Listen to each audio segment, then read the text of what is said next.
one.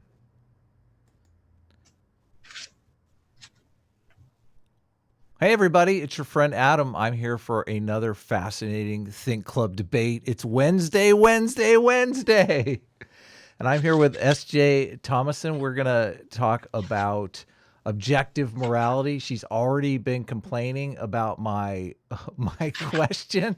I told her I cooked the books on the opening question because I officially want to win this debate. So the question is... Does morality prove the existence of God? Now, obviously, I think I have this one in the tank just by picking the question. But this is still going to be a fascinating discussion. I'm going to let SJ have the opening. Drew Welty is moderating. All of their links are in the description below. But this is not going to be. There's a standard argument that anti-theists put out against this argument, and I'm going to be putting out a different argument. So we'll probably go a little bit slower with SJ's opening statement because I really want to understand her argument. So she's going to give her argument. I'm going to steel man her argument, and then I'll probably talk a bit about the common rebuttal to the moral argument for the existence of God and my argument, which I think is much different. Sometimes I don't even really think people understand my argument. So hopefully a lot of that will be clear as we go. I'm going to turn the floor over to you, SJ, and let you make your opening argument. Great. Well, thank you. I'm really pleased to come on, and it's nice to be on here with Drew because I've been listening to both you and Drew quite a bit lately. As we talked before, you've had some really funny conversations recently, just really kind of hilarious. Like, I'll just quickly mention that one about the ontological argument, and Drew said something about philosophical slime. Yeah. It was just so funny. I still laugh when I think about it. So we're going to talk about objective moral values and duties. And basically, I would just say if we define objective moral values, that is defined as what is considered good or bad, behaviors that are considered good or bad, and objective moral duties would be considered right or wrong. And so those are the two basic ideas that I go with. And I'm going to make the argument that here's my basic argument. So if humanity has universal objective moral values and obligations to do what's right, there must be a universal source of righteousness that transcends generations. 2, humanity has universal objective moral values and obligations to do what's right. So 3, there is a universal source of righteousness, and that's God. 2 things that Adam and I agree on right off the bat is we both agree that we have objective moral values and duties. So we both agree on that point, I think. I think we both agree with that. He's not a relativist, although we both would take a position that there is, to some extent, cultural relativism present all over the world. So there is, I don't say that you have to have one over the other. I think they're mutually present. So I'll just say that. But also, I want to point out that the question is also that Adam and I both agree that there are these universal sort of moral axioms that we would say that you see, for example, in the Declaration of Independence, when we talk about we hold these truths to be self-evident, that all men are created equal and that sort of thing. So I would say there are certain axiomatic truths, and those are steeped in things like justice and liberty, freedom, equality, equity, trust. Those are sort of axioms. We all strive towards that. And so that's another thing that I'll say. And I've been in lots of talks and previous things where I've mentioned some studies that have supported that, and also how the world religions and even atheism and humanists also tend to go for things like the golden rule. So we've talked about that before. So that would help support premise 2. But what Adam and I are probably going to spend a lot of time today talking about is the idea of grounding, and where does our grounding come from? And one of the very common arguments that atheists make, and I've listened to a lot of them, is in the idea of consequentialism, or more specifically, because consequentialism just says that you seek the best consequence, is the idea of utilitarianism. That's saying not just seeking the best consequence, but seeking the best consequence for the greatest good for the greatest number of people. And so a lot of people would steep the goal and say that the goal that we have is actually also the grounding. And so that is where Adam and I are probably going to be spending some time tonight talking. And that concludes my opening statement. So you were mentioning the grounding probably because you listened to the live stream with Sitch and me and Drew, where we talked about grounding, and I separated the two. So That's good, because this point I think needs to be illuminated. So, but to steelman your argument, and this doesn't seem like a great argument to me, but I'm not sure that it is your argument. You're saying because there is this thing called morality, and it's universal. Every single culture has it. That is evidence that God exists. Yes. And I would say that, because what I want to point to is the idea in the grounding, and I'll point to things such as our conscience. And I think a lot of times you talk about the goal, but I think what's even more important and steeped in the idea of the deontological argument and focusing on moral intuitions, which I know you're also a big fan of social intuitionist theory and the ideas from Jonathan Haidt. So I want to talk a bit about that. But I think that the idea is, when you say that you're steeping your grounding in the goal, you're looking at something that you might not have thought about. So let me just explain myself. I have a point that I haven't made before that you probably haven't heard, but because I was thinking, I just discovered this point. I thought about it this morning for the first time. So looking at the idea of grounding in a goal. So you're saying there's a quote here from a person who's trying to explain it, but I never thought he explained it very well. So I'll explain what he says in a different way. So he says,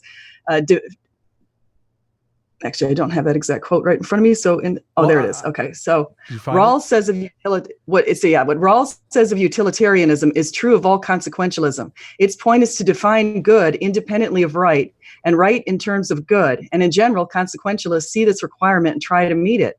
If consequentialists said that ethical considerations determine what a good consequence is, they would either be going in a circle or setting off an infinite regress. And so the idea is this argument circular. And I still find that wording kind of confusing. It comes from someone called Grissich. So I explained it this way. I said,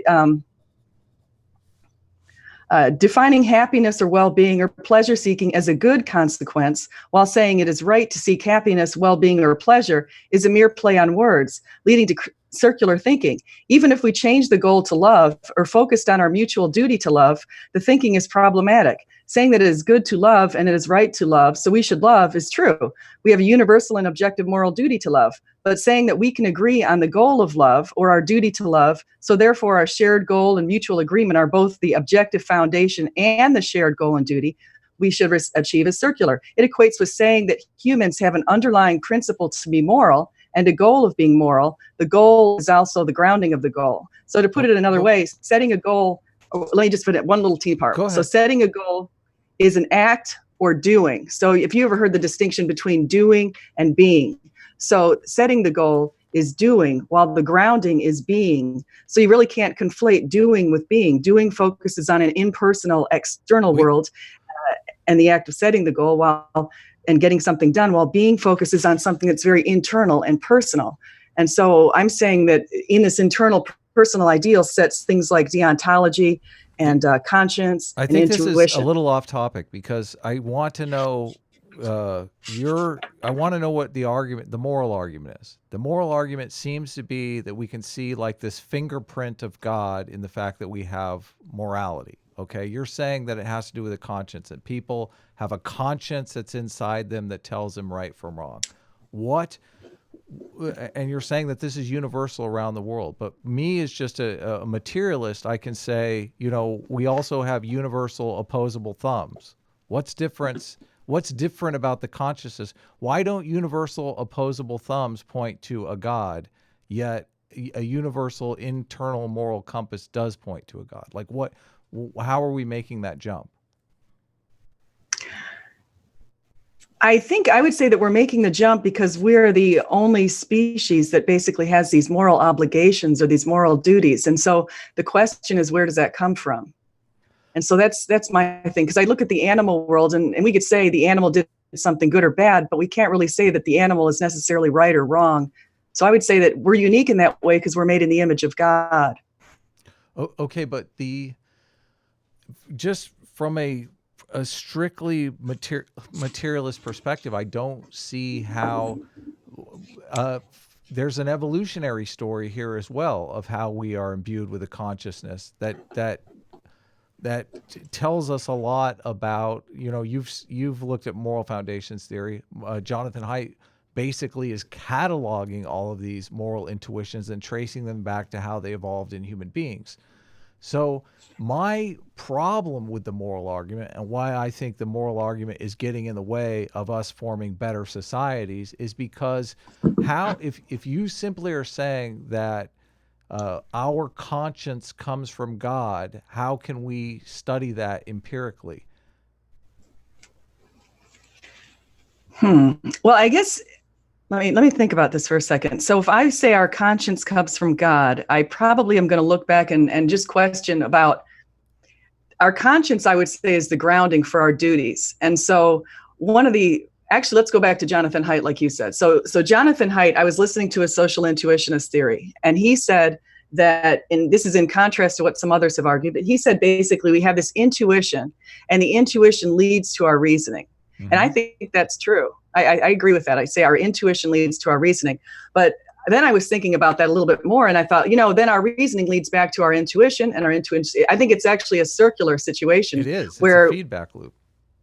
Yeah. So I think that's how it works. And I think it's the whole mechanism that's sort of feeding back and causing our tuition and our reasoning to ever be at odds is our conscience. So our conscience is sort of guiding that process, and where we decide whether or not our reasoning makes sense is when it's in alignment with our conscience. And that's actually the principle of Christian synderesis that comes from a long time ago. So let me lay out my understanding of the moral argument. Maybe you can help me out here, because the typical moral argument that I see is like William Lane Craig will come out and say, we have these objective moral values and duties that are good. They're in the image of God. And therefore we can tell, since our moral intuitions are good, that a God exists. The typical anti-theist counter argument will be, they will point out verses in the Bible and say, look at all these terrible things that God did, and therefore Christian morality is abominable. Therefore the moral argument, it's impossible to use the moral argument because the morality of the Bible is heinous. I think that doesn't get us anywhere, because we don't actually understand where morality comes from, how it evolved, how we can tinker with it, how we can better make institutions that serve society more efficiently. The argument that I'm making is that our moral intuitions come from nature. They come from evolution. They evolved in us to form these different collaborative groups. You were familiar with Jonathan Haidt. His study shows that the moral intuitions of conservatives and liberals are very different. Like, they form different networks.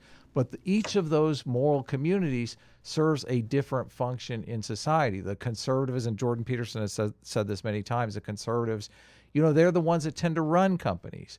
The liberal progressive types, they're open to new experiences. They're the ones that tend to start companies. They're more high risk.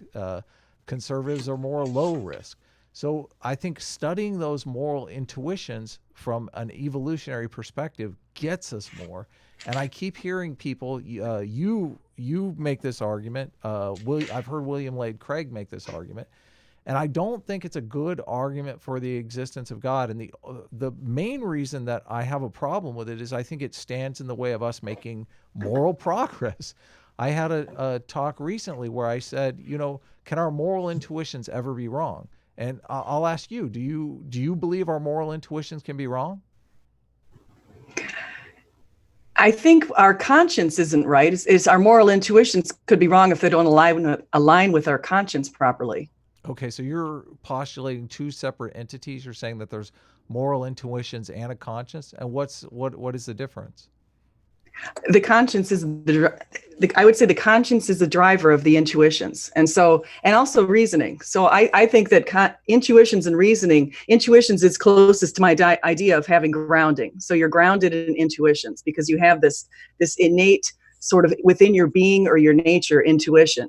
And I think that corresponds to your innate within your being conscience. And if your intuition aligns with your conscience in a proper way, your reasoning will be correct. But if it aligns in an improper way, then your reasoning will be incorrect. And so I think that's why there's this constant battle sometimes when you make decisions, and especially when you do the wrong thing, because it just keeps eating at you. And you and I both listen to Jordan Peterson, and he talks a lot about Dostoevsky, and I haven't read the same book, that the one book that he references quite a bit, but he talks a lot about how this guy was able to get away with the perfect crime of killing this person who was heinous, and his conscience just kept beating him up. And I think that's the same idea that has been guiding society for since inception, essentially. And so what I would say is I actually agree with you on a lot more than you think. So I agree with you that we inherit certain traits. We certainly inherit a capacity to empathy that does correspond to our parents' levels of empathy. And there have been studies that have shown that. We also have a social evolution where we've, through time, have come socially, we've evolved into better people than we were back in, say, the Roman Empire, or back before that, and or the times of the Aztecs when they were sacrificing their children. We've gotten better, and it's like we're constantly seeking this knowledge. And what's interesting is it aligns to learning theories. Like there's a person called David Kolb who talks a lot about learning theories. And he basically, and also other studies recently that have looked into neuroscience, and they've looked at the way that we learn things, and we learn like in the same pattern that I would say evolution is. So evolution is you constantly see people move, or cultures moving towards this, what you want to say goal, but you could basically say our ideal. And I would say that the ideal, in my view, is Jesus Christ. So we were shown an example of how we should act in times when things were heinous on earth and people were sacrificing their children during the Roman Empire and dragging them out into the street if they were women, especially little women babies. And so then as soon as he came, we started noticing things like hospitals going up for everyone and people deciding to help the needy more. And society gradually started improving. And today, I would say that's why Western societies are to such a stellar level. I think we've constantly been socially evolving. And you and I agree on all of that stuff. I think the only thing that we disagree on is where that came from. And so my argument is that God has guided that. And your argument is that evolution has sort of rather blindly guided that. And maybe you don't think it's blind. Maybe you think there's adaptations that were that benefited survival of people. And that's where we could go and talk a little bit more. Isn't the moral argument, though, an argument that our morality is evidence for God's existence? I think the moral argument is that objective morality is evidence for God's existence, but our morality many times is evidence that suggests that we're not we're not paying attention to this higher authority. There? What is the difference there? To say that we have objective moral values and duties that transcend generations. I would make the argument that because we have opposable thumbs that transcend generations, that are in every single nation in the United States, that whether or not you're a good person or a bad person, you get one. Those are products of evolution. They're not products of, well, you would say they're products of God, but at the same time, there's two stories here. They came from evolution because it's useful to have an opposable thumb. It might be like the koala bear has two opposable thumbs. That's super useful if you live in the trees. So there is a use. Those objective moral values and duties have a usefulness that is amazing. They allow us to form larger and larger groups.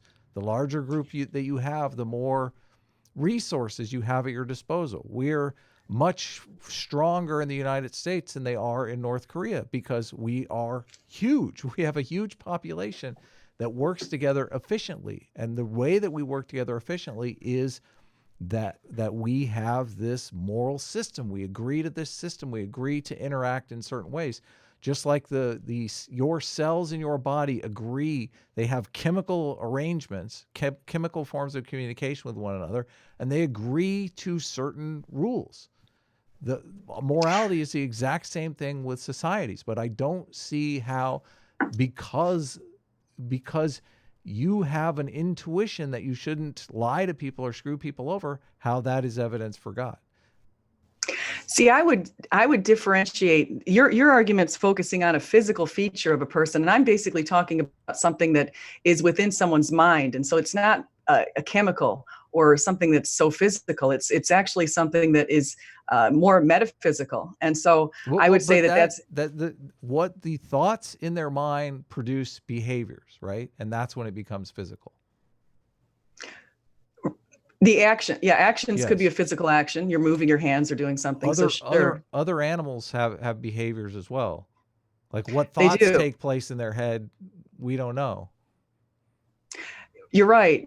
And actually, That reminds me of something that's kind of interesting. So one of the things that I think you might have listened to, I can't remember if it was Jonathan Haidt where I heard this, but they were studying basically people, little kids versus I think it was chimps, and they were looking at the idea of having collective cooperation and collective learning, and looking at the way that we were differentiated from chimps. And someone was saying something like, we have this idea of collective learning and collective intuitions, where we both want to, as far as people have these collective intuitions. Like, for example, you might see two people carrying a log because they want to bring the log from one end of the street to the other end of the street. He said you wouldn't see two chimps carrying this log to get from one end to the street to the other end of the street, because they don't have this learned behavior so much to be cooperative from each other.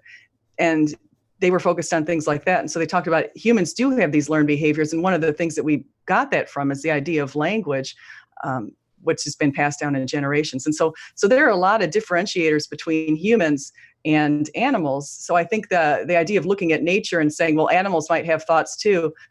And I would say that I have seen empathy in animals. I've also seen selfishness in animals, but they just don't have that duty, as far as I can tell, that they're supposed to be doing anything great. So they're supposed to be acting in a morally righteous way. Shared intentionality is, I think, the term you're looking for where that's the term. You're right. Two people can cooperate on something.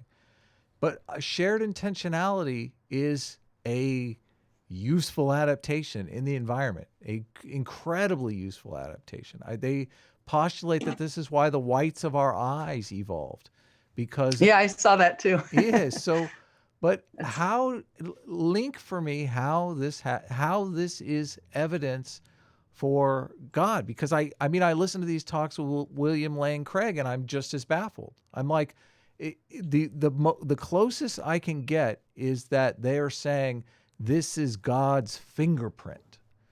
Now I understand, and we can get into the grounding thing a bit before we go to questions, but the grounding of a moral system in a God that is going to punish cheaters and slackers, because that's the problem of any moral community. If everyone abdicates their duty, then the system falls apart. So creating a God that is all-seeing, all-knowing, watches you, keeps you in line, that is a useful adaptation. And this whole idea of a God switch inside of our brains seems like a useful adaptation to me, but it's not evidence that God actually exists. It's evidence that we have a tendency towards belief and fear in an all-powerful, all-seeing God. Okay, so there's a couple of things I want to mention. One of the things is you talked about the power and the size of society, and you talked about collectives. And so if we look at cross-cultural studies and we look at some of the very collective societies, what's interesting, and I know you'll agree with this, is the most successful of late have actually been the most individualist societies. The capitalism was driven from the United States in the early 1800s, and we're the most individualist society in the world. And China's just now catching up because they finally decided in the 80s and 70s that they were going to move their markets towards capitalism, even though they have a government right now that's still oriented towards authoritarianism and not allowing people to say what they want to say about the government. But China's 5 times bigger than us in people, and its GDP is not that much more. So you look at as far as metrics of success, being in a group or even a very large group isn't necessarily the best metric of success. And India is a second example. I agree with you, but I think it goes more towards my argument that China has a very different system, a very different moral ethos that's uniting all of those people. So if you have a smaller group of people who are more efficient at communicating and cooperating, they could potentially beat a larger group of people that is less efficient at communicating and cooperating, right? There's one of my favorite movies is 300. 300 is the perfect example of how 300 guys can beat thousands because they're better, more efficient at cooperating and trusting one another, collaborating. So this idea that moral systems are there to be tinkered with and can be improved is stands in the way of this idea that morality is in some way given by God and objective. I believe in objective morality. One of the problems that I have on the theist side is they're often conflating objective with eternal. And just because something is objective doesn't mean it's eternal. We can measure the amount of oxygen in the atmosphere, and that is an objective measurement. The amount of oxygen in the atmosphere was very different thousands of years ago or millions of years ago. But those are still objective measurements. They aren't universal or eternal.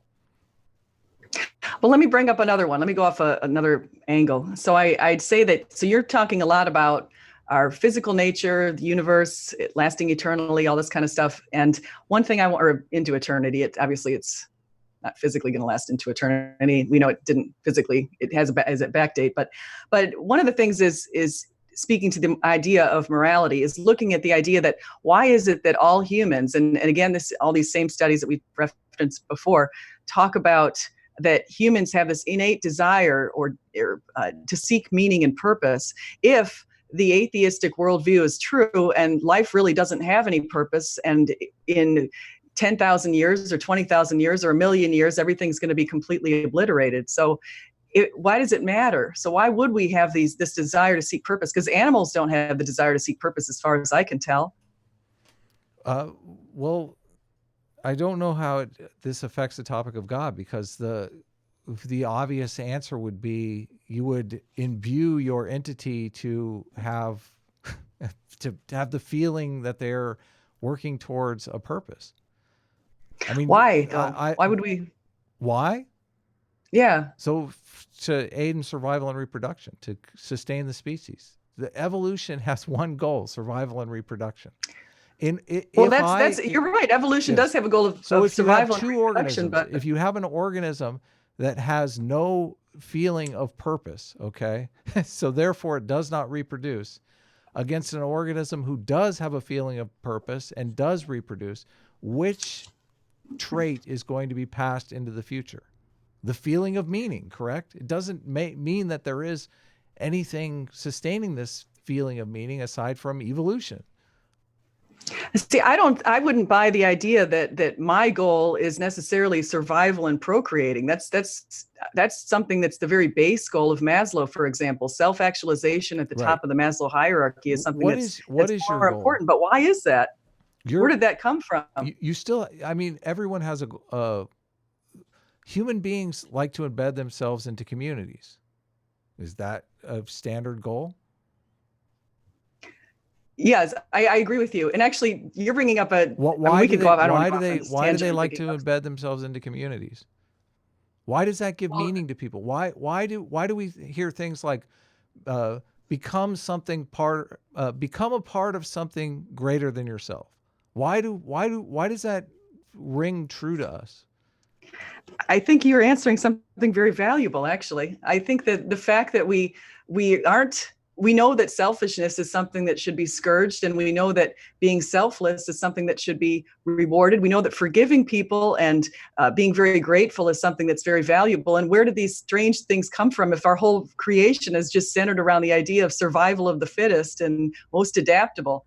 I think the fact that we're so sophisticated and we love art and beauty and other things that animals don't like, I think that we have this metaphysical calling to be better than ourselves from our maker, and we're in his image. And I think he is the one who's imbued us with this idea of giving us apprehension of beauty in the world that others don't have. But I don't, it's not evidence of God for me. You're trying to make an argument, and I don't like these binary arguments. Like, I'm trying to figure out a way here that both of these worldviews can peacefully collaborate.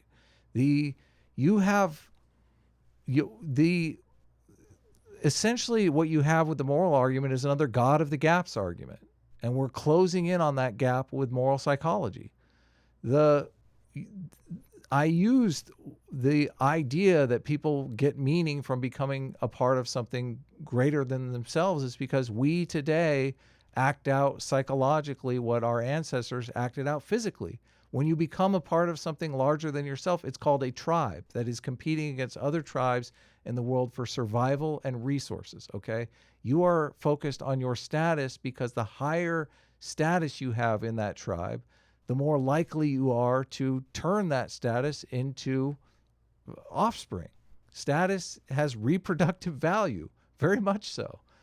So I agree with you. That certainly does. Jordan Peterson would love exactly what you're saying, and yes, he would point to the animal kingdom and talk about dominance hierarchies. He'd be all over that right now. Jordan Peterson right now, one of the reasons I like Jordan Peterson is because he is teaching people who grew up with a materialist worldview, atheistic people, why religion is valuable, why religion has value. I'm saying I understand there is value, and we can get to the grounding bit, but it's not. Religion loses its value when it stands in the way of progress, scientific progress, and moral progress. Our moral intuitions can be wrong. They can be incorrect. They have in the past. We had slavery because the moral intuitions of the nation was very individualistic, as you say. Individualistic to the point where if any old individual wanted to grab some other individual and put them in chains, they could do it. Okay? We have to balance between individualism and collectivism. And the United States has been an unfolding process of that, searching for things. But if you stand there and say that morality comes from God and we know this and this is what the Bible says and whatever we find in the science lab is bunk, then we're never going to reach better conclusions. We're never going to reach those better conclusions. No, I definitely would never say that whatever we find in the science labs is bunk. I appreciate everything the science labs discover. But I want to go back to what you just said with slavery, because I think that's a really now you're interesting going point. To slavery. No, this isn't a debate on slavery. No, I'm not going to. This isn't a debate on slavery. No, we're staying on the moral argument. No, I do not know your argument. I'm staying on topic, but I want to go what you said on intuition. We're 35 minutes in, and I cannot steel man your argument, okay? I need to know your argument. I need to know your argument. Let me just, because you mentioned intuition and slavery, and you said that people's intuitions were wrong back then, and because they were, and I just wanted to tell you that I agree with you. Their intuitions were completely wrong back then, because your intuitions aren't always right. They're not always in alignment with your conscience. That's what I was trying to say before. So the conscience is a check on the intuitions. That's my point. And what is the conscience other than just like guilt? Like there are people that don't feel guilty about that. There are people who don't feel guilty. They don't have a conscience then? No, excuse me. I would say that biblically what it would say about that is it says that everyone is imbued with knowledge of a creator in Romans 1, and biblically it also says that everyone has a conscience. It also mentions that around Romans, I forget the verse, but it mentions that we all have a conscience. But then in another verse it says that some people are able to sear their consciences, and I would say that probably what we saw like with the Soviet atrocities in the last century was many of those prison guards had probably seared consciences, and I certainly would say that that was the case with the Nazis. But even going back to that argument, I would say if they did have a conscience, that's one reason why Hitler was trying to dehumanize the Jewish people during the Holocaust, and why people tried to dehumanize and say that Black people were lesser people during slavery times here in the United States. It was because the only way that people could justify this and align with their conscience is by pretending to themselves that these people were lesser than them. So am I right on your argument that you're saying that our moral intuitions are the fingerprint of God? Is that the argument? I'll say our conscience is our fingerprint of God, and our intuition. So it is a fingerprint of God thing. Conscience. That's so my we argument, have this organ, this adaptation inside of us that is unique to us, and therefore evidence that God exists. That's the argument. That an organ? I'm not sure of exactly how conscious is represented within the mind. Behavior. Let's call it a behavior. Does the mind that we have elicit certain behaviors that other animals do not possess? See, yes, our mind does possess behaviors that other animals don't possess. For example, the appreciation of music and art and beauty. But even before that, I want to say there's still that distinction that I think we haven't gone into that might be interesting here, is the idea of being versus doing. And I would say that our conscience and our intuitions are steeped in our being and our nature. And the idea of behaviors and reasoning and trying to have rational actions, these are doing sort of actions. And so I think that that when you look at that distinction, that might be helpful in looking at those two different concepts. Okay. I'm confused on the being versus doing, just because I'm not necessarily sure what you mean, but I can explain it a little bit more. Well, okay. I mean, I'll explain it where I got it from. I got it from I'm separating the grounding. You talked a little bit about the grounding argument, and I'm separating the grounding in, like, my concept of morality is very simple. Morality binds individuals into groups that compete against other groups for survival and resources. That's a very simple explanation of what exactly is going on. It's very materialistic. You don't necessarily need a God, but a God is a useful component in that system because it creates it lowers security and monitoring costs, where a secular society may need an apt police force to keep people in line. A moral community that keeps itself in line is obviously going to be more efficient. So, there's to a point I have to agree with you on to some extent that I think you might be surprised is when we talk about ancient societies and we go back all around the world and we realize that yes, there are thousands of man-made gods in the world. People were worshiping the sun and the moon and the stars and everything else and the constellations, and people were making up gods out of trees. And so people have this desire for agency. They seek agency.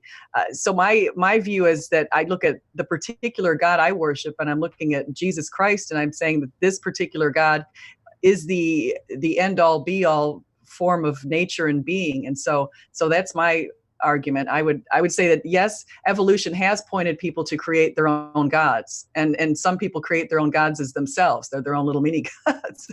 But then there are people who. What I'm trying to say is you have a very valid point with saying yes, evolution can drive people to create their own gods. The question is the God of Christianity the true God, or am I wasting my time? Okay, Drew, do we have questions from the chat, perhaps? Yeah, we have tons of questions. Just a reminder to people in the chat, if you want to ask a question, you can still at me, and I'll pick it up if it's a good question. So, okay. Let's see. Who wants Drew, it first? for moderating, do you want to weigh in on anything we've talked about before? Because you're kind of a midpoint between SJ and I. Like Drew is, I think I'm like an exact midpoint. Drew probably. is a believer, and I if you want to listen to the end of our last stream, it's on PSA Sitch's Undaily channel, and we boxed on this grounding of morality for like an hour. Yeah. Which is it was hilarious. You guys have to listen to it, and actually, I would say listen to the whole thing. I know it's 3.5 hours. And it sounds like a long time, but you can do it over a few days. Don't waste your time, guys. Oh, it's very funny. It's really funny. So do you want They're talking a lot about what was the guy, Dennis Prager? Yeah, Dennis Prager. So do you want to weigh in on the objective morality? You're probably closer to SJ's, but you're a moral foundations theory guy. You know height, so.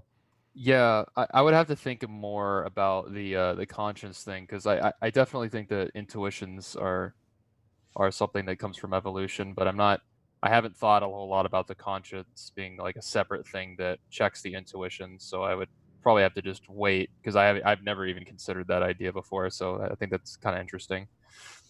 But yeah, so yeah, I am basically like right in the middle. I think that's the immorality that we have was influenced by evolution, but I think that the evolutionary track was sort of like written by God, basically. So I believe that the morality that we have comes from God through the influence of evolution and so on. So it's more like a deist approach, even though you have said I'm not a deist, but you understand what I'm saying. Yeah. Okay, so what questions do we have?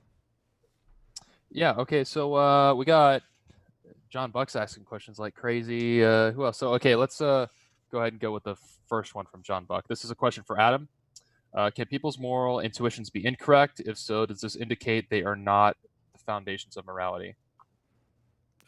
They are the foundations of morality, but when you're talking about morality, you're building a society on top of those foundations. So yes, moral intuitions can be incorrect. You got to understand each person is like a component in a society. So you don't necessarily want a society comprised of everyone with the same moral intuitions. One of the values that we have in the United States is that we have found a way to get the best of both worlds from the liberal intuition and the conservative intuition, because we can harness these two groups, these two very different types of components to work together. Now, in authoritarian societies, I don't necessarily know that they have that advantage, and I think it's one of the reasons why it's an open question whether or not China is going to last, because China is a very authoritarian society, and that really hinders their innovation. They're getting around this now because they're stealing our innovation.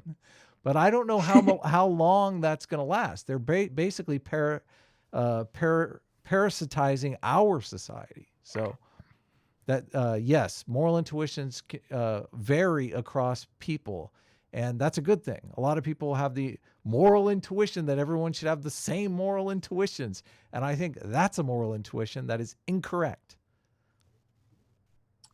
Okay. I agree with him. That's a great, and those are some interesting points on China. I agree with you. They're definitely pirating a lot of our stuff. Yeah, I think that I agree. Agreed there. This is a question for SJ, also from John Buck. Would you say that animals such as birds do not appreciate beauty, such as mating songs and arranging beautiful nests for displays of sexual fitness? You could make an argument that some animals, I think about peacocks too and peahens, and I look at the peacocks are pretty attractive looking, and they're obviously attracting peahens. So I guess we can't say that.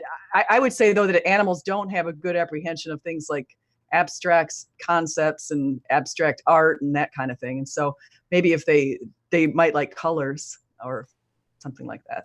And actually that would make sense. That could speak to an evolutionary argument. You and I are on the same page with an evolutionary argument, and so is Adam. The only difference is that you and I say that God guided the evolution if he used evolution to bring us here. So Right.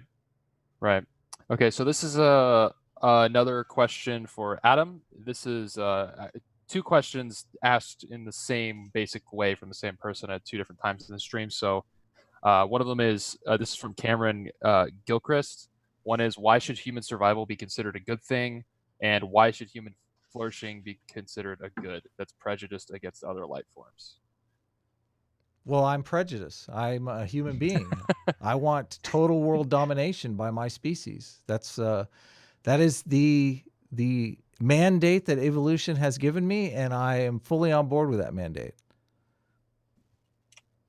Okay. All right.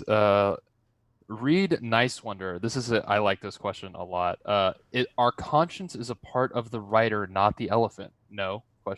So this is like totally flipping Height on its head, right? It's like because so for those of y'all that don't know, Height has an analogy about the elephant and the writer. The elephant being our large and more powerful unconscious, and the writer kind of being able to slightly steer, but if the elephant wants to go somewhere, it's going somewhere. So basically, it's our intuitions are ruling over the writer, which would be our reason. But Reed is asking, would the conscience be considered a part of the writer itself and not actually part of the intuitions? I would say that it's part of the intuitions. I'm curious what SJ says, but I don't know much about what she means by conscience. So, like in moral foundations theory, there are 6 moral foundations that all trace back to huge bodies of study. There's care, harm, fairness, cheating, loyalty, betrayal, authority, subversion, sanctity, degradation, and liberty, oppression. I don't know where the conscience fits in with that. I would think perhaps it goes over a lot of the foundations. I can see a conscience being a part of loyalty, betrayal, because if you betray someone, like, you may have a conscience, you may feel guilt about that. I said that I felt that it has some sort of guilt, is the emotion associated with this conscious thing. But what emotion are you saying is associated with this, SJ? I think And actually, that's a good point, because in the idea of grounding, I think a lot of times people distinguish also between the idea of rationality versus emotions, and they put emotions a lot of times in the intuitions and the grounding, and that does relate to conscience. But what I would say with conscience is it guides us towards which of those, say if we look at care versus harm, it guides us towards which one of those is the correct moral action. So our conscience, and if, as your example, if you betrayed somebody and you were disloyal to them, even if you did it, say 20 years ago, and you never somehow reconciled with that person or forgave them, or they forgave you, or you forgave yourself, or you never dealt with that whole situation, then you might still feel guilty. And so it's that conscience that keeps eating at you. But once you forgive people, it's amazing, because your conscience gets cleared. And so I think that there really is something there with conscience.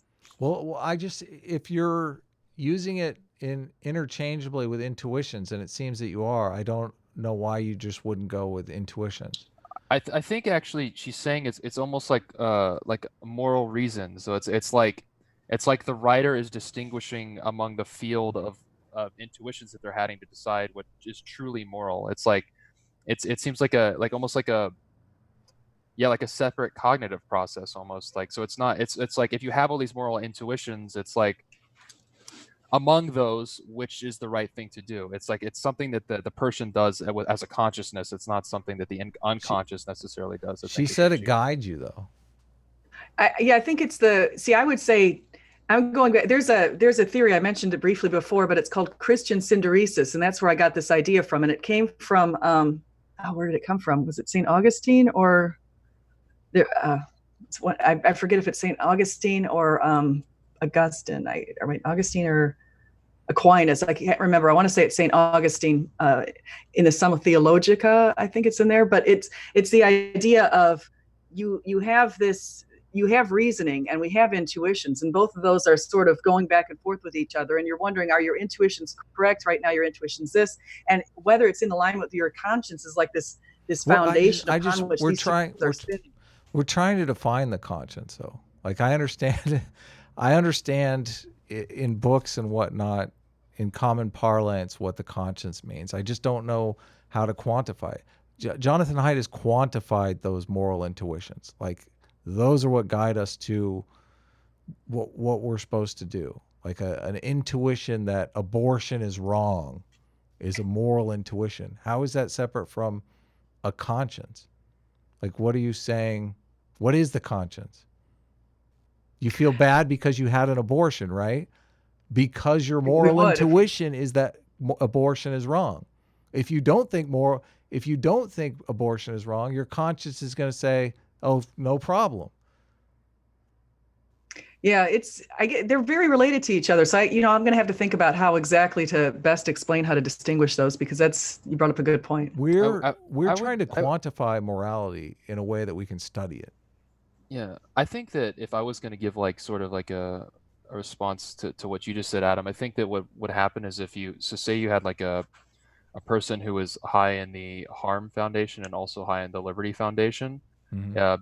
Maybe their harm foundation is pulling them intuitively to say that they've done something wrong because of the harm they may have caused, but then their liberty foundation is pulling them in a direction that says that I should be able to do what I want with my body. Mm-hmm. And maybe the conscious is what mediates between conflicting moral foundations or something like that.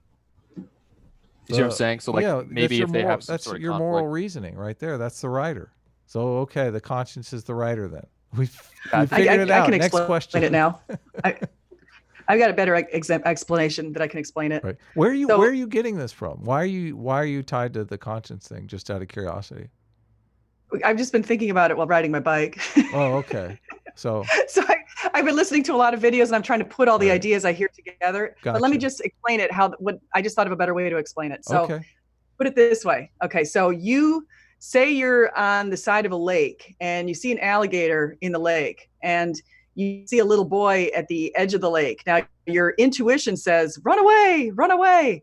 But your conscience says, get over there and rescue him, even though you might risk your life, because there's a higher value that you're aspiring to be, and that's courageous and brave and to save somebody else's life. So you take the selfless action because your conscience called on you more sense. Over your intuition. That's the thing that makes you.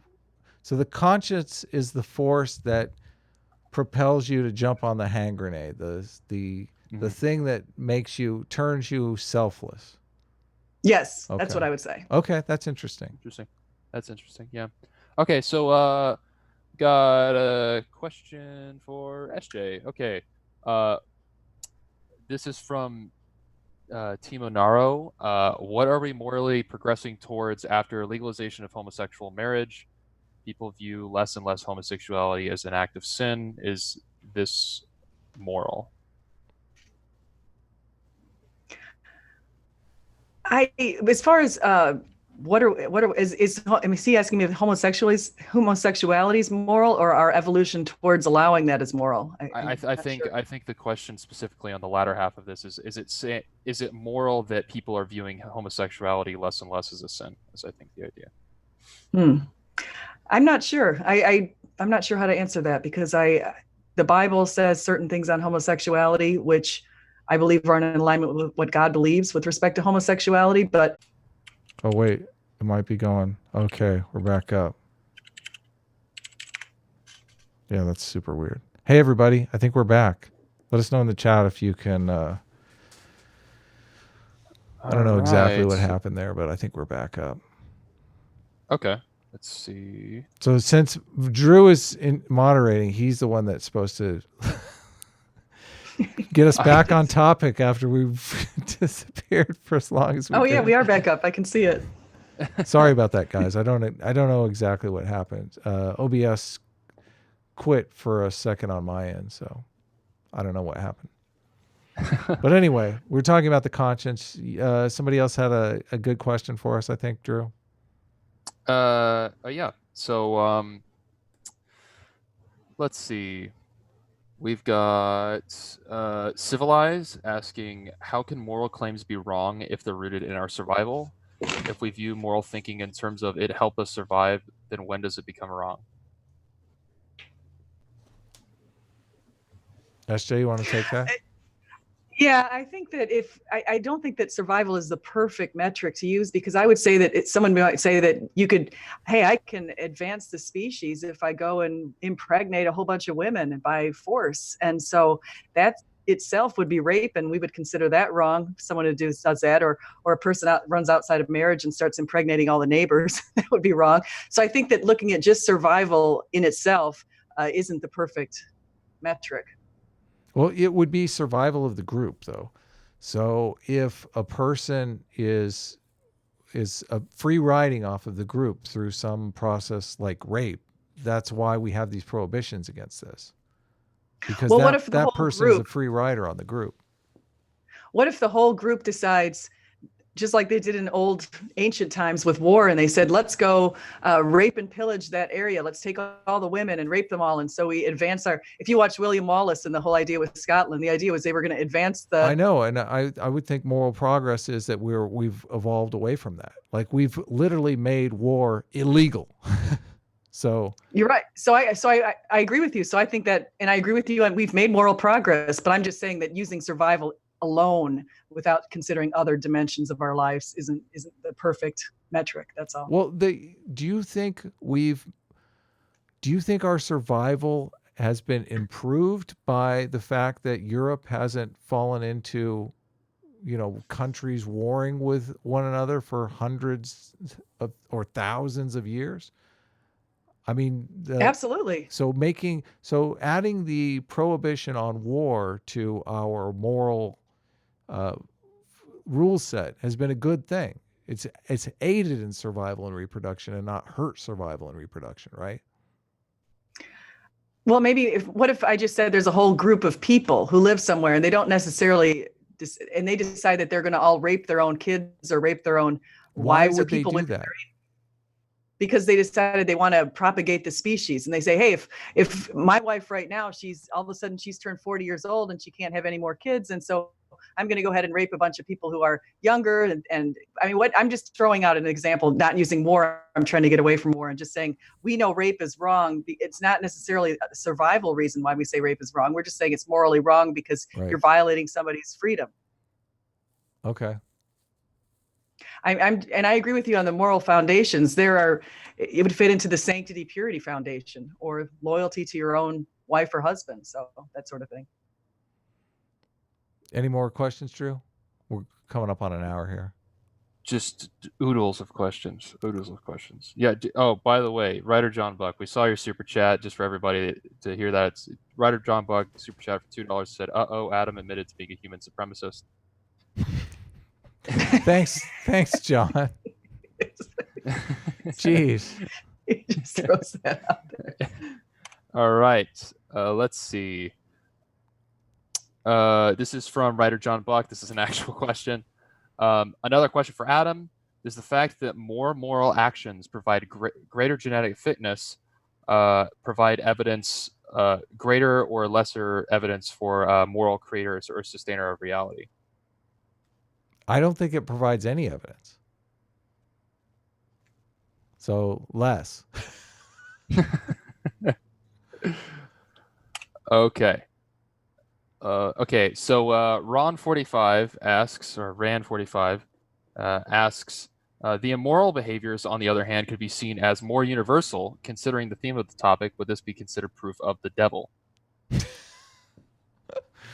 Oh, man. That's funny. I'll let you take that one, SJ. Proof of the devil. I would say that the Hitler atrocities in Auschwitz were proof of the devil.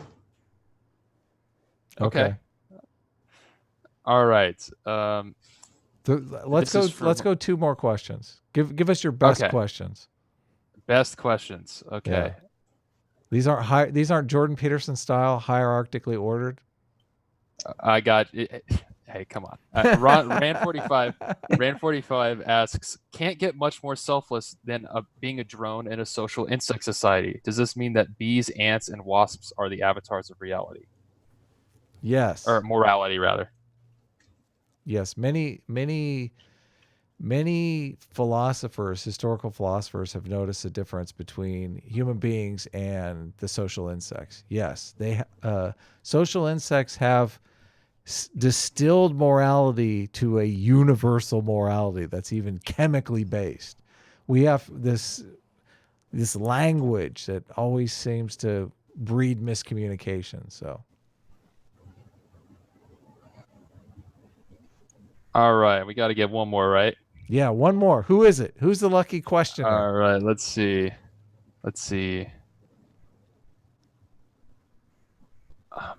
Okay, this is sort of a big picture question, so it might be a good one to end on. This is from Tess Fisher. With good comes evil. Is both better than a world without meaning? Is it to Adam or to? I think that's no. For Go ahead, SJ. That speaks to one of C.S. Lewis's arguments that he makes when he talks about God's giving us free will. And one of the reasons why we see evil in the world coming from humans is because God has given us free will. And he says, what would the world be like if we were just, say, robotons? That we wouldn't have, it wouldn't be anything worth living. And so he said the whole idea of giving us evil is so we can see good and we can see love and come to appreciate love. And the world can be a better place because we develop our spirits and enhance our souls. Meaning is somewhat subjective because different people have different ideas of what meaning is. I mean, I don't suffer from a lack of meaning in my life because I don't believe in the existence of God. There's so many things that I want to do, so many things that I want to accomplish before I leave this earth. So I don't suffer from a meaningless life, I'd say. But I can see where some people don't necessarily know what they want to do. They are plagued with indecision. I think religion a lot of times can give people a feeling of meaning because it does give them direction in their lives. So who are you laughing at in the chat, Drew? Can I piggyback on that real quick? Yeah, go ahead. You just said? Go ahead. Because a lot of people say that, or they think, and some people maybe do think this, but a lot of people think that if you say that we need God to have morality, I'm not making that claim. I'm saying our objective morality is sourced in God, but I'm also saying that you and I and Drew and everyone else is also made in the image of God, and for that reason, we're just naturally wired to seek meaning. And so I would expect that you would seek meaning, and I would also expect that you're moral. And so people, they'll say, well, can atheists be moral? And absolutely, atheists can be moral. And some of the atheists are more moral than I am in a lot of ways. So I'll be really clear on that. So I don't know about that. What do you got a guilty conscience, SJ? Well, you've been trolling on Twitter a little too much today. No, I haven't. I've been trying to get off Twitter the last couple of days. Yesterday, I was so proud of myself for staying away from Twitter for almost the whole day. Oh, good so for proud you. of myself. Good for you. Every time I try to get off Twitter, Adam drags me back in with some like voting age 0 nonsense or something. I know how to press your buttons. So Writer John Buck for $2 says, the simulation programmer decided what's moral. Yeah, they did. Exactly. They did.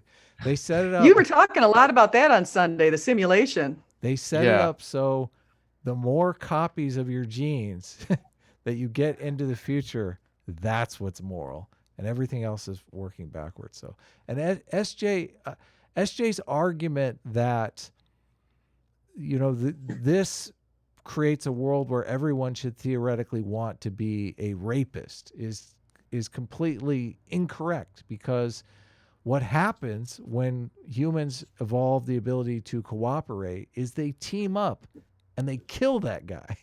So that guy's genes don't make it into the future, unless what you want to talk like Genghis Khan level stuff. Is that where you're going with this? No, I'm just saying survival of the fittest in and of itself, just by itself in a silo, isn't the perfect dimension to focus on. I'm just saying there's other things that we have to factor in. It depends upon what your goal is. If you want to scientifically understand the natural world, that's a very important metric to look at. Like if you're looking for personal meaning in your life, maybe it's not the best metric. So I agree. I would say on just like in terms of evolutionarily speaking, in terms of the rape thing, it's the case that because of the way our societies are structured currently, that rapists would be punished, and so there would be an issue where you wouldn't be able to have rapists like proliferate through society the way you could have like people that aren't rapists could proliferate. But it's still the case that in a situation in which a person that's trying to replicate their selfish genes views themselves as not able to replicate their genes than any other way, except for the possibility of getting someone pregnant by a rape, that would still be the evolutionary strategy to try to replicate yourself, even across time. Even if it's the case that it's risky and you may only get one shot at it, it's still the case that evolutionary speaking, that's the best strategy. Well, this is why they still exist. But I'm saying that our moral communities, there's a reason why it's a prohibition. It's a bad argument. They throw rapists in jail and they get stabbed. Like even in jail, the rapist gets killed. Yeah. So especially if it's a child rapist. Do you think that's a good reproductive strategy? Like your counter argument to the evolutionary argument is the rapist who gets killed by everyone. Well, that's in today's society, and I think that's the proper reaction. But if we go back, I didn't want to talk about this. Years, I didn't want to talk about this on. Yeah, you're right. I didn't want to talk about this, but since you guys are all wanting to talk about rape, the reason why birds have the displays that they have is because it's really hard to rape somebody when you can fly. That's why sexual selection took off in birds. It's why sexual selection has taken off in human beings. Because rape has been a prohibition in human beings especially in the modern world. So, yes, animals that can do that don't need to have displays. So yeah, my only point was that the code for that strategy still exists in human beings because it could theoretically be the only strategy left for somebody that may not. Yeah, that's all I'm saying. But the guy who employs that strategy, like the beautiful thing about religion is it adds a better strategy, right? You invest yourself into a moral community, and you show some use in that way, and you pair bond with another individual. Don't you think that's a better reproductive strategy? I mean, these losers that are on the outsides of societies, I mean, your society's broken down if there's no other viable option Like, yeah, no, sure. Yeah, all I was saying, like this won't proliferate. Who in society is that a good strategy for? Like right now, that's a winning strategy for them. Like I can think of 100 strategies that beat that strategy. I mean, I guess you could think of somebody who's like incredibly unattractive or something, has no absolute options. Do you think this is a good argument for that evolutionary against like moral foundations theory or morality being an evolutionary adaptation? People keep wanting to, like, this is the standard response that a lot of people throw out. Like it's like the nail in the coffin. Like, what about the rape strategy? Well, yeah, my only point is that if your strategy is to run out and rape people, guys, you got some real problems in your life. Okay, seriously. Sure. You need. I don't think we're having a conversation about someone who needs meaning in their life. No, all I'm saying is that I don't know. I mean, it's like it's not a good thing. People shouldn't do it, but there's a reason that people have that desire. Can you name for me a moral system anywhere in the world, any religious system that is like, I guess The Handmaid's Tale. I don't know if that's actually from a. It's not. Yeah, so that's a fictional piece of work, right? Do you know is Buddhism in favor of rape? No, nobody is. But Christianity in favor of rape? No. See, Adam, that's the reason Catholicism in favor of rape. Are any of these moral systems, is rape a good thing? That's the point, Adam. That's the whole argument is that survival of the fittest is great at. Yeah. Well, no, survival of the fittest is great at explaining the animal kingdom. It's wonderful to explain that. I don't think it's human. It doesn't explain the it only offers the planet. No, what I'm trying to say is it only offers a partial explanation for the human experience, because there are so many things that we try to wonder, why do humans have this moral code? Well, you try to wonder that, but I am saying that this is a process of evolution, and you were saying no because of rape, and I'm trying to understand the argument. No. I think, just to be clear, what I'm saying, I want to know how rape is a good reproductive strategy in humans. I will tell you. No, I'm not saying it is. That's the point. I'll tell you exactly how it's.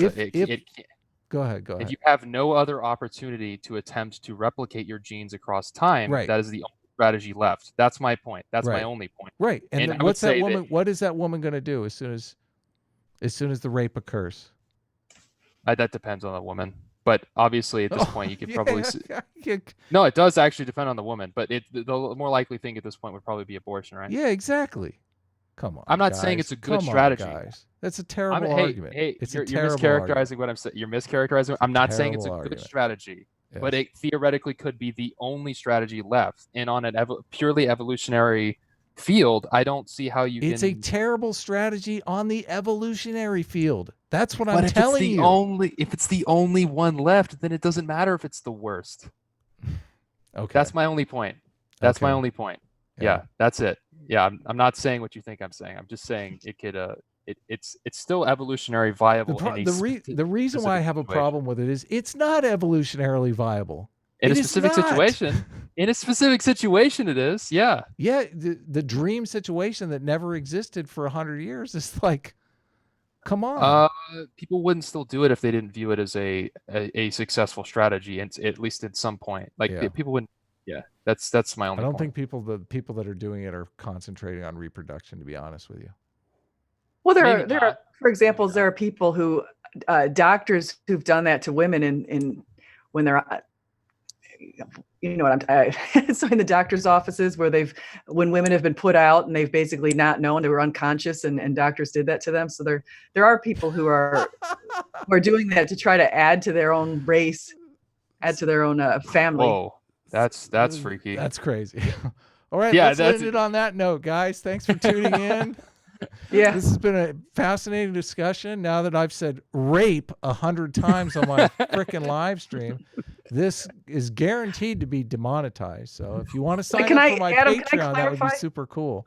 Wow, what's up? Let me just clarify clarify. So I wasn't trying to say that rape is a good strategy by any stretch, by any means. And I was also saying it was never a good strategy.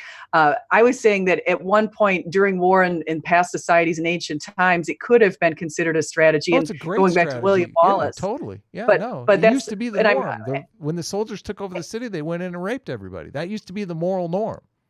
Yeah, no, I'm totally agreeing with you. What I'm trying to say, though, is that in modern society, looking at the moral foundations theory and these different sorts of things to explain life just by using sort of a simplistic Darwinian perspective on focusing on survival, I just don't think that's satisfying. Yeah, no, it's a counter argument. I understand what you're saying. You're saying morality can't be explained evolutionarily because there are contradictions such as rape. And I am saying that is not a contradiction. That is a point in favor of my argument. And you're just not acknowledging the point. Like, I don't necessarily even think you understand the argument. If you, and Drew is saying, okay, there's 25 different reproductive strategies and rape is dead last, okay? And he's saying, but it's still there as a reproductive strategy. And I'm saying, okay, I'm talking about the number 25, the best case reproductive strategy, and binding yourself into a moral community with a wife that's not going to cheat on you. You're not going to be cucked by some other guy, right? Your genes are going to make it into the future. You've got a stable community that's supporting you.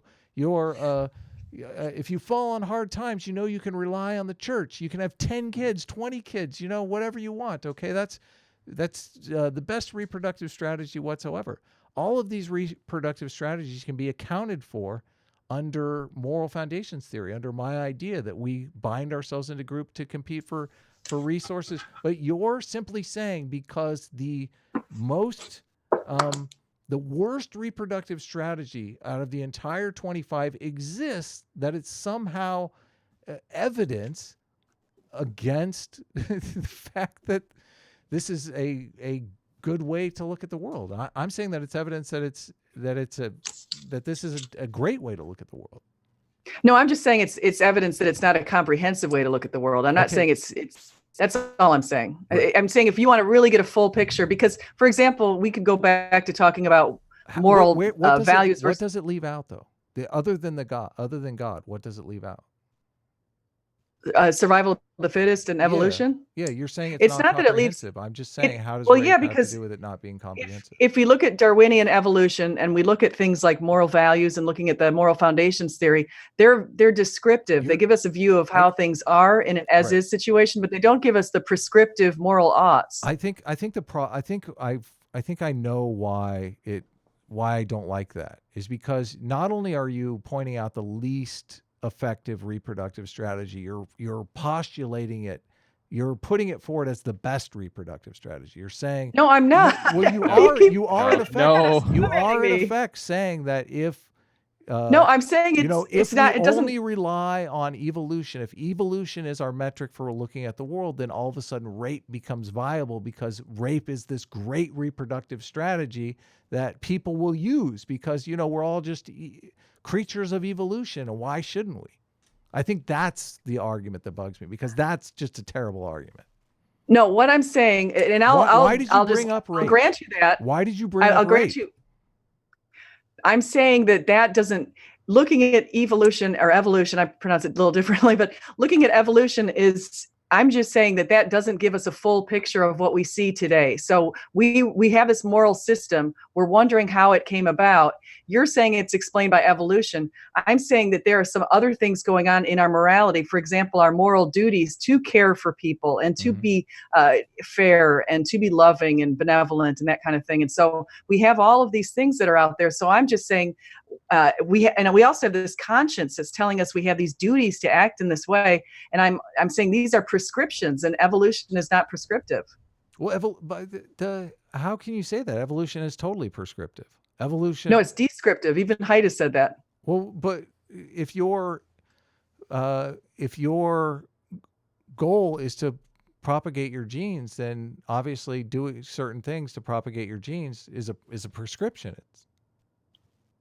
I'm saying that the reason why rape is a bad prescription is because it's an ineffective reproductive strategy. See, rape is just a practice. It's not a prescription. You'd have no moral ought to rape somebody. I'm talking about moral duties to do the right thing, basically. Oh, so you're making the distinction between there's a behavioral prescription not to rape is what is that? A prohibition? Are we just arguing over the terms? I'm saying that we have these moral. There is a prescription not to rape. That's the prescription, right? I wouldn't use the word prescription because the idea of prescription is you've been prescribed. It's yes, it's a duty or an obligation. Duty?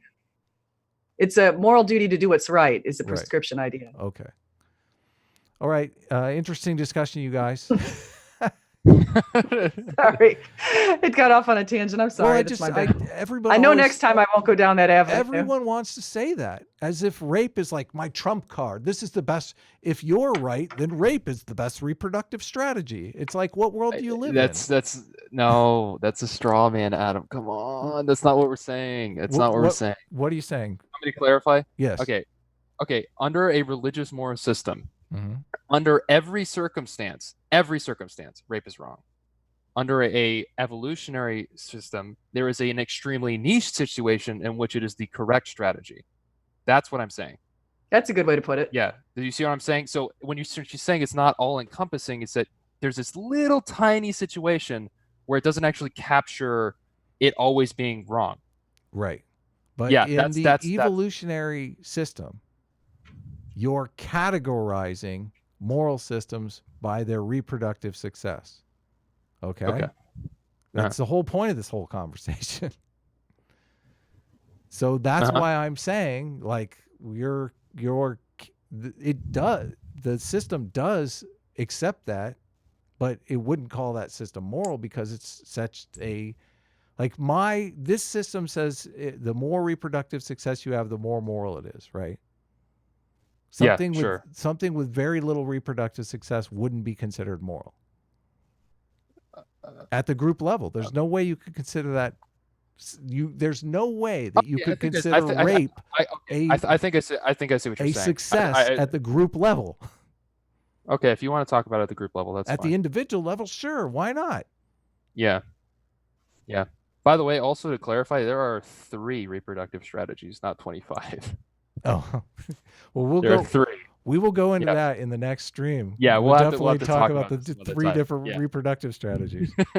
All right, this got spicy. You guys stay on the line, and SJ, do you want to promote anything before we take off? Are you working on anything on your channel? Links to her channel are in the description below. You've done a number of debates. Do you have any debates lined up or anything like that? No, no, I'll promote.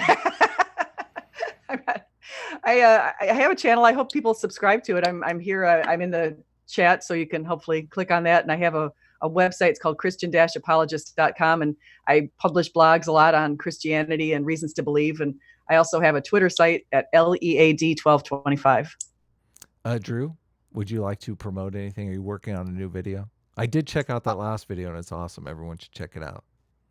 Which one's the last one? The one about stochastic terrorism? Yes. Yeah. So I left you a spicy comment. You don't remember? Did you really? I need to look at it.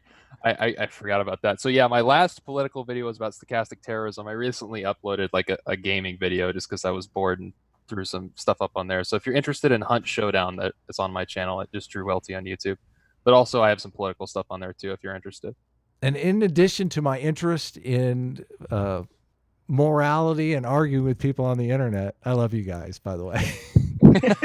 I'm working on fire art, so expect there to be more flammables on my personal channel. That's what'll probably be coming out soon. But I have a talk on Friday with a historian that's going to talk a bit about the anti-theist view on history. I think he's against. He thinks that the anti-theists are cooking the books again on their historical accounts. If you've seen any of my debates, you know I'm. I've done a number of debates on the historical accounts of Jesus. So obviously, my skeptic credit is unchallenged here. But That reminds me of. Can I ask you one question about this poll that you recently did? Sure. Oh yeah, go ahead. Go ahead. Okay, so you did a poll to see what the demographic composition or religious beliefs were of the people in your crowd, the people who follow you, and apparently it's something like 47% are Christian. But I was curious about this group that you call Christian atheists. Like, what is that? Because you said that's what you are. I consider myself one of the lost boys, definitely, because like Judaism has this thing where you can become an atheist, but you don't lose your entire community. And Christianity doesn't have that. And I think it's a problem. I think it's a moral failing on Christianity's part that you come on down, dude. Come on down. That you are excised from the group simply because you don't believe in God. And I know this is going to come off as semi-offensive, but I don't know a better way to put it. A lot of the atheists turn towards anti-theism because they feel they've been lied to. They feel that they've been told a story that is not untrue. Okay. I am not in that camp. I don't harbor animosity towards the Christians. I don't believe this stuff, but I feel as though just because I don't believe in the resurrection, the God and all that stuff, I still culturally have been brought up in the Christian community in the same way that I was culturally brought up with Christmas. Now, I don't necessarily believe in Santa Claus anymore, but because you learn Santa Claus isn't real, they don't take Christmas away from you. Christianity is completely different. If you don't believe the things about Christianity, they take it away from you. And I don't think it's right. I think that Christians need to go more towards the Judaism route. And I think it's like 27% of my audience had no problem with the Christian atheist tag. Lots of Christians ask me, what does that even mean? That's an oxymoron. Those people are just they're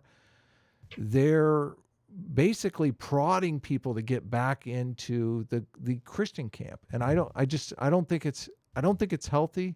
Like if people have doubt, I think like I'm pretty hardcore atheist, but I think there are other people that might be tacitly atheists that have doubt that might want to come back. But I don't think we should chastise these people. I don't think we should demoralize them and I feel like that's happening a bit.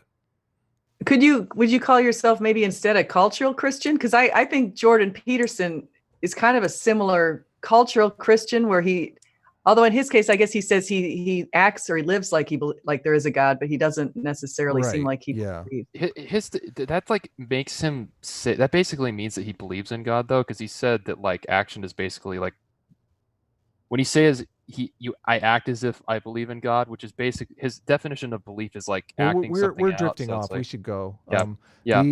I don't know about the term cultural Christian. I'll meditate on it, but yeah, maybe cultural Christian is a better term. So whatever the culture decides on, I think. But you do admit, just to wrap things up, that there are